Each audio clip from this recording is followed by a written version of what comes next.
Now we have to see how to factorize an algebraic expression.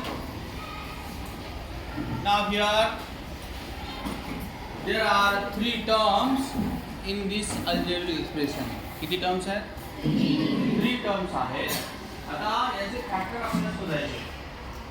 आता त्यासाठी एक method आपण पाहणार. या एक्सप्रेशन मध्ये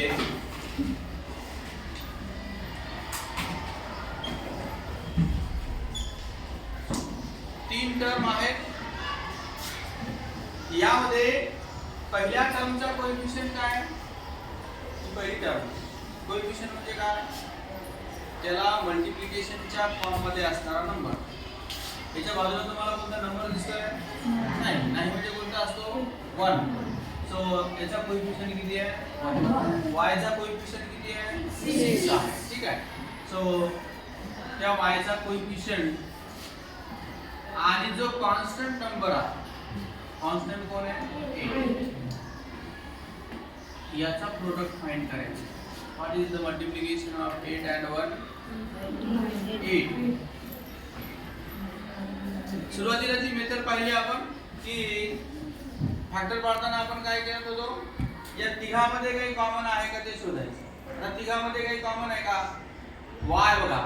y पहिल्या टर्म मध्ये आहे, दुसऱ्या टर्म मध्ये आहे, तिसऱ्या टर्म मध्ये आहे का? म्हणून y आपल्याला कॉमन घेता येणार नाही.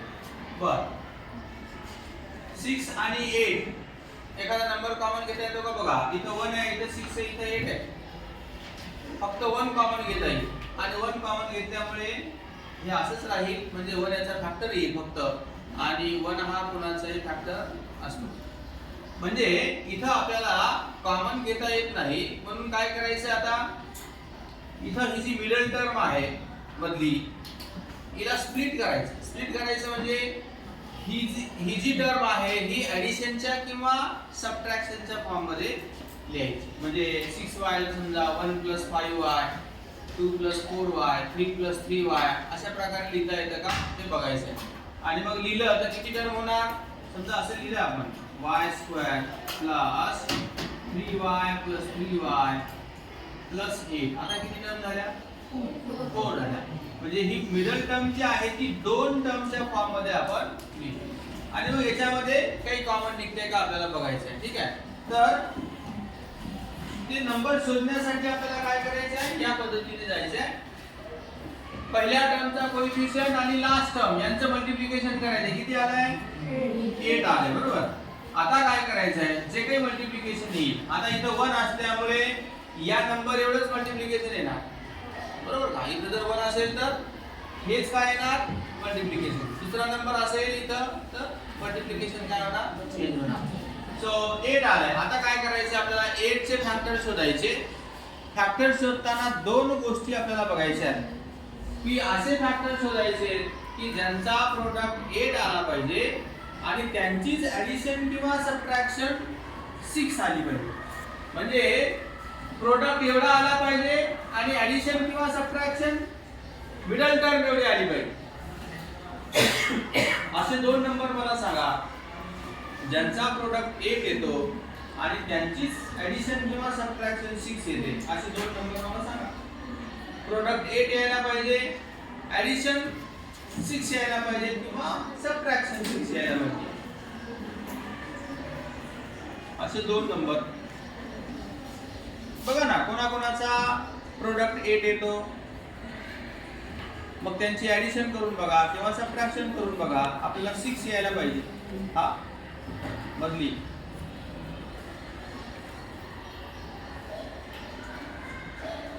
हा 4 and 2 4 and 4 2 जा 8 आणि 4 plus 2 एवढं सोपं आहे. या प्रोडक्ट एवढा प्रोडक्ट आला पाहिजे आणि ऍडिशन किंवा सबट्रॅक्शन किती यायला पाहिजे, मिडल टर्म एवढी यायला पाहिजे. मिडलला जो नंबर असेल तो. ठीक आहे. मग हे आता दोन फॅक्टर असे आहेत ज्यामुळे दोन्हीही कंडिशन सॅटिस्फाय होतात. प्रोडक्टही 8 येतो आणि ऍडिशनही 6 येते. मग आता काय करायचं आहे, या 6y ला काय लिहायचं आहे, 4 plus y square plus 4y plus 2y plus, ठीक आहे. तुम्ही आधी 2 लिहू शकता, नंतर 4 लिहू शकता. असं केल्याने काही बदल होणार नाही. कारण ऍडिशन मध्ये आणि मल्टिप्लिकेशन मध्ये आपण ऑर्डर चेंज करू शकतो. 2 plus 4 केलं काय किंवा 4 plus 2 केलं काय, ऍडिशन किती येणार, 6च येणार. ठीक आहे. म्हणजे ऍडिशन मध्ये आणि मल्टिप्लिकेशन मध्ये we can change the order. So आता तीन टर्म ही आणि हे सेम आहे, हे आणि हे सेम आहे. इथं फक्त फरक काय, 6y लिहायच्या ऐवजी आपण काय लिहिलंय, 4y plus. समजा एखाद्याला 10 रुपीज एकदाच देण्यापेक्षा आपण काय केलं, एकदा 3 रुपीज दिले, एकदा 7 रुपीज दिले. दोन्ही वेळेस आपण अमाउंट किती देतोय, 10च देतोय. फक्त काय करतोय, विभागून देतोय, दोन वेळेला करून देतोय. तर तेच आहे इथेही 6y आहे, इथं सुद्धा 4y plus 2y 6y. आता बघा तीन टर्मच्या 4 टर्म मिळाल्या. 4 टर्म यासाठी आपण केल्या की सगळ्यामध्ये काहीच कॉमन निघत नव्हतं, म्हणून 3 च्या ऐवजी काय केलंय, 4 टर्म केल्या. आता दोघात काही कॉमन निघतंय का बघा. 4 टर्मचे दोन ग्रुप करू आपण, हा एक ग्रुप आणि हा दुसरा ग्रुप. पहिला group y square plus 4y, याच्यामध्ये काही कॉमन आहे का बघा. आता y कॉमन आहे, बरोबर.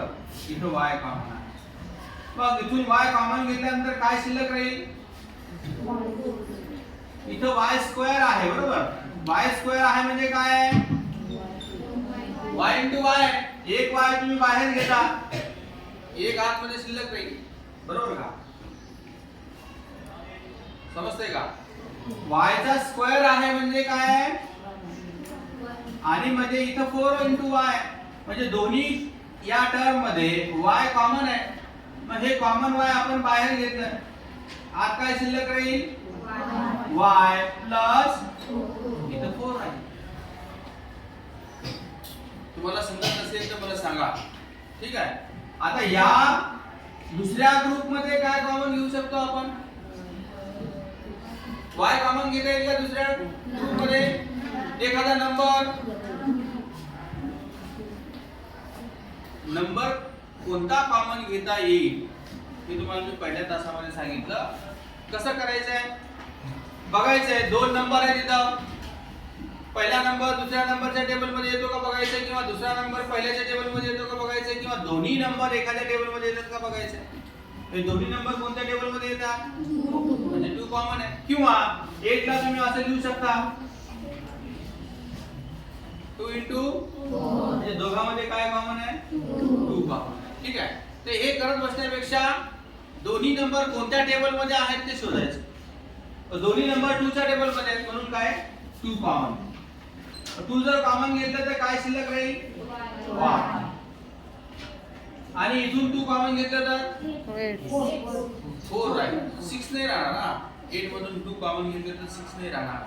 8 म्हणजे काय, 2 into 2 आपण बाहेर घेतोय म्हणजे किती राहणार, म्हणजे काय करायचंय, जो नंबर आपण कॉमन म्हणून घेतला त्याने या प्रत्येकाला काय करायचंय, डिवाइड करायचं. बघा 2 1 जा इथं 1y, 2 4 जा म्हणजे इथे किती येणार, समजते का कसं केलं ते. तुम्हाला ज्या ठिकाणी अडचण वाटेल मला सांगा. आता बघा, आता दोन टर्म झाल्या, या किती होते 4, 1 2 3 4. नाव देयर आर 2 टर्म्स, ही एक टर्म आणि ही दुसरी. आता परत या दोन टर्म मध्ये काय कॉमन आहे, y प्लस 4 कॉमन आहे. मग ते मी कॉमन घेतो y प्लस, मग पहिल्या ह्याच्यातून हे कॉमन घेतलं, काय उरलं इथं y उरलं दुसऱ्या ब्रॅकेट मध्ये y. इथं हे कॉमन घेतलं, काय उरलं 2 प्लस 2. या दोघांचा product y plus 4 into y plus 2, याला आपण प्रोडक्ट फॉर्म मध्ये लिहिलं. याला काय केलं आपण, प्रोडक्ट फॉर्म मध्ये लिहिलं, मल्टिप्लिकेशनच्या फॉर्म मध्ये लिहिलं. म्हणून आता हे दोन काय आहेत, त्याचे फॅक्टर आहेत. So y plus 4 and y plus 2, these are the factors of y square plus 6y plus 8. म्हणजे यांचा प्रोडक्ट किती यायला पाहिजे, एवढा यायला पाहिजे. येतो का बघा, y into y, y into plus 2, 2y. आता y ने झाला मल्टिप्लाय करून, आता 4 ने करा, 4 into y 4y, 4 into 2 4 2 जा 8. So y square plus 2y plus 4y 6y plus 8. या दोघांचं मल्टिप्लिकेशन हे आलं, म्हणजे हे काय त्याचे फॅक्टर्स आहेत. ठीक आहे, समजलं फॅक्टर कसे काढायचे. आणि एक आता एक्झाम्पल बघू. आता इथे काय होतं बघा, सगळेच काय, सगळ्याच टर्म पॉझिटिव्ह आहेत. हे पण प्लस आहे, हे प्लस आहे, हे सुद्धा. एक आपण बघू थोडं चेंज करून.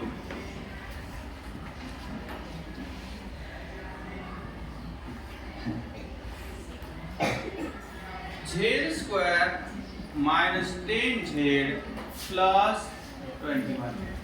आता बघा इथं कोएफिशिएंट किती आहे, आता काय करायचंय, याचा आणि याचं मल्टिप्लिकेशन करायचं. किती येणार 1 into 21. आता असे दोन नंबर आपल्याला शोधायचे ज्यांचा प्रोडक्ट 21 आहे आणि त्यांचीच ऍडिशन किंवा सबट्रॅक्शन 10 येते. असे दोन नंबर शोधा ज्यांचा प्रोडक्ट 21 येतो आणि त्यांचीच ऍडिशन किंवा सबट्रॅक्शन 10 येते. हा 7 and 3, 7 and 3. आता बघा, प्रोडक्ट आला 21, जर याची ऍडिशन झाली 7 प्लस 3 किती येणार, म्हणजे आपण असं घेतलं 7 प्लस 3 तर प्लस 10 येणार. आपल्याला काय पाहिजे, -10 पाहिजे. -10 येण्यासाठी काय करावं लागेल, दोन्ही नंबर काय करावं लागतील, मायनस ला. तेव्हा काय येईल, आणि -7 इंटू -3 प्रोडक्ट किती येईल बघा, 7 3 जा आणि मायनस मायनस, म्हणजे आपल्याला दोन फॅक्टर सापडले. कोणते, -7 and येते का लक्षात.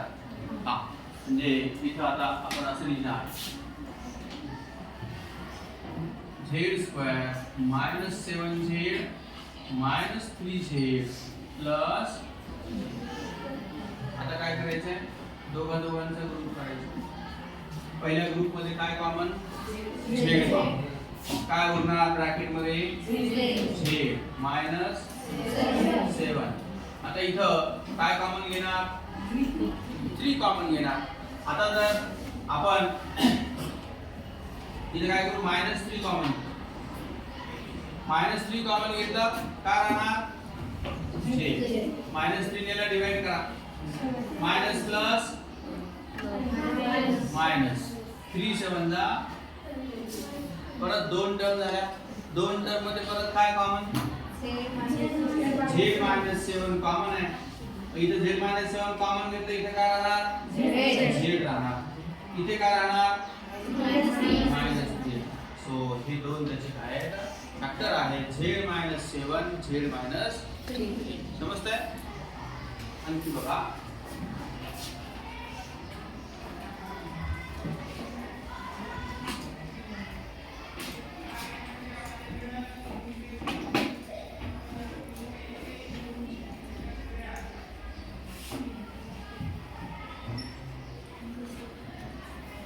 दोन टर्म मायनस आहेत, दोन टर्म निगेटिव्ह आहेत. x square minus 5x minus 50. ठीक आहे. आता 1 इंटू मायनस 50, 1 इंटू काय प्रोडक्ट आहे ना, 1 इंटू 50, 50 वजा 50, 1 आहे पॉझिटिव्ह आणि 50 आहे प्लस मायनसचं मल्टिप्लिकेशन काय होतं, हे मायनस 50 आहे. आता बघा सध्या मायनसचा विचार करू नका. मला असे दोन नंबर सांगा ज्यांचा प्रोडक्ट 50 येतो आणि त्यांचीच ऍडिशन किंवा सबट्रॅक्शन 5 येते. असे दोन नंबर सांगा ज्यांचा प्रोडक्ट 50 येतो आणि त्यांचीच ऍडिशन किंवा सबट्रॅक्शन 5 येते. हा 10 आणि 5, 10 5 ला आणि 10 आणि 5 ची सबट्रॅक्शन 5 येते. आपण इथे लिहू 10 आणि. आता प्रोडक्ट कसा पाहिजे आपल्याला, निगेटिव्ह प्रोडक्ट कधी येतो, कोणता तरी एक नंबर मायनस. आपल्याला माहित आहे प्लस मायनस मायनस प्लस, दोन्ही जर प्लस असतील तर, दोन्ही जर मायनस असतील तर. आपला प्रोडक्ट ज्या अर्थी निगेटिव्ह आहे त्या अर्थी कोणता तरी एक नंबर काय आहे, मायनस आहे. एक तर पहिला असेल किंवा. आता बघ इथं आपल्याला काय करायचंय, हे मायनस 50 येण्यासाठी कोणाला तरी एकाला काय करायचंय, मायनस साइन द्यायचंय. ठीक आहे. आता हे ठरलं कोणाला तरी मायनस साइन द्यायचंय. आता कोणाला द्यायचंय हे ठरवण्यासाठी काय करायचंय, मिडल टर्म कडे बघायचं. मिडल टर्म कशी आहे, मायनस आहे. मिडल टर्म जर मायनस असेल, मायनस पाहिजे असेल तर एकदम मोठ्या नंबरला द्यायचं. आपलं ठरलंय ना आता कुणाला तरी मायनस साइन द्यायचं. मग कुणाला द्यायचं हे कसं ठरवणार, मिडल टर्म कडे बघायचं. मिडल टर्म जर निगेटिव्ह असेल तर मोठ्या नंबरला द्यायचं. मिडल टर्म जर पॉझिटिव्ह असेल तर छोट्या नंबरला द्यायचं. मिडल टर्म निगेटिव्ह आहे तिकडे मोठ्या नंबरला द्यावा लागेल. मोठा नंबर कोणता आहे, 10 ला मायनस करा आणि याला. हे जर प्लस असेल तर हा 5 मायनस होईल आणि 10 प्लस. ठीक आहे. आता याला लिहू आपण x square minus 10x plus 5x minus. आता दोघांचा ग्रुप करा. पहिल्या ग्रुप मध्ये काय कॉमन, x कॉमन. काय उरलंय, x मायनस 10. दुसऱ्या ग्रुप मध्ये काय कॉमन, 5 कॉमन. काय उरणार, x मायनस 5 10 ला. परत दोन ग्रुप मध्ये सॉरी दोन टर्म मध्ये काय कॉमन, x मायनस 10. पहिल्या टर्म मध्ये काय उरणार, x. दुसऱ्या टर्म मध्ये x मायनस 10 आणि x प्लस 5. अजून एक बघू आपण.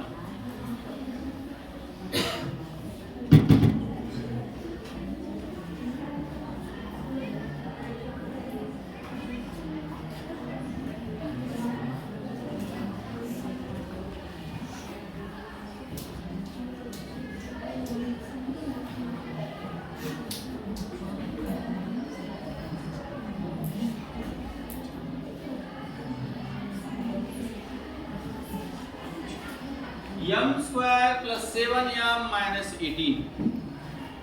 आता प्रोडक्ट किती येणार, प्रोडक्ट किती येणार, 1 इंटू मायनस 18 मायनस 18. ठीक आहे. आता सध्या मायनस राहू द्या. मला दोन नंबर असे सांगा ज्यांचा प्रोडक्ट 18 येतो आणि त्यांचीच ऍडिशन किंवा सबट्रॅक्शन 7 येते. प्रोडक्ट 18 आला पाहिजे आणि सबट्रॅक्शन किंवा ऍडिशन 7 आली पाहिजे. असे दोन नंबर मला सांगा. 2 and yes 2 9 जा 18 आणि 2 आणि 9 चे सबट्रॅक्शन किती 5. आता ज्या अर्थी प्रोडक्ट निगेटिव्ह आहे त्या अर्थी कोणत्या तरी एकाला मायनस साइन द्यायचा आहे. कुणाला द्यायचं हे ठरवण्यासाठी मी सांगितलं मिडल टर्म कडे बघा. मिडल टर्म निगेटिव्ह असेल तर बिगर नंबरला द्या आणि मिडल टर्म जर पॉझिटिव्ह असेल तर स्मॉलर नंबरला द्या. आता मिडल टर्म कशी आहे पॉझिटिव्ह आहे मग कुणाला द्यावा लागेल स्मॉलरला द्यावा लागेल. स्मॉलर कोण आहे स्मॉलर 2. ठीक आहे. आता गेला आपण असं लिहिणार m² minus 2m plus 9m minus 18. ठीक आहे. दोघांचा ग्रुप करा. पहिल्या ग्रुप मध्ये काय कॉमन m कॉमन काय उरणार m मायनस 2. दुसऱ्या ग्रुप मध्ये काय कॉमन 9 कॉमन काय उरणार m मायनस 18 ला 9 ने डिवाइड करा ना 2. आता दोघांमध्ये परत काय कॉमन m मायनस 2 कॉमन आणि उरलेलं m प्लस अशा प्रकारे. आता हे आपण जवळपास 4 एक्झाम्पल या ठिकाणी बघितले. सगळ्यामध्ये पहिल्या टर्मचा कोएफिशियंट किती होता 1. आता बघा जे फॅक्टर आपल्याला सापडले 8 चे तेच फॅक्टर आलेले आहेत या एक्सप्रेशनचे 4 2 4 दिसतंय. दुसऱ्यामध्ये बघा काय फॅक्टर सापडले होते आपल्याला -7 -3. इथे काय सापडलं होतं -7 फॅक्टर काय आले z -7 z-3. तिसऱ्यामध्ये बघा काय फॅक्टर सापडले -10 इथं मी तेच आले x -10 x प्लस इथं फॅक्टर काय सापडले -2 प्लस 9 -2 जे फॅक्टर आपल्याला सुरुवातीला सापडतात तेच फॅक्टर कोणाचे येतात अल्जेब्रिक एक्सप्रेशनचे येतात. फक्त त्याला चिटकून काय येत आहे व्हेरिएबल. जे व्हेरिएबल असेल ते येत आहे. इथं जसं आलंय या 4 आणि 2 ला चिटकून काय आलंय व्हेरिएबल y + 4 y + फक्त हे कधी येणार जेव्हा या एक्सप्रेशन मध्ये कोएफिशियंट काय असेल पहिल्या टर्मचा 1 पेक्षा वेगळा असेल तर जे फॅक्टर इथे मिळाले तेच इथे येतील असं नाही. ते कधी होणार फक्त कधी होणार जेव्हा पहिल्या टर्मचा कोएफिशियंट किती असेल 1 असेल. समजते की तुम्हाला. ठीक आहे. हे चारही एक्झाम्पल लिहून घ्या.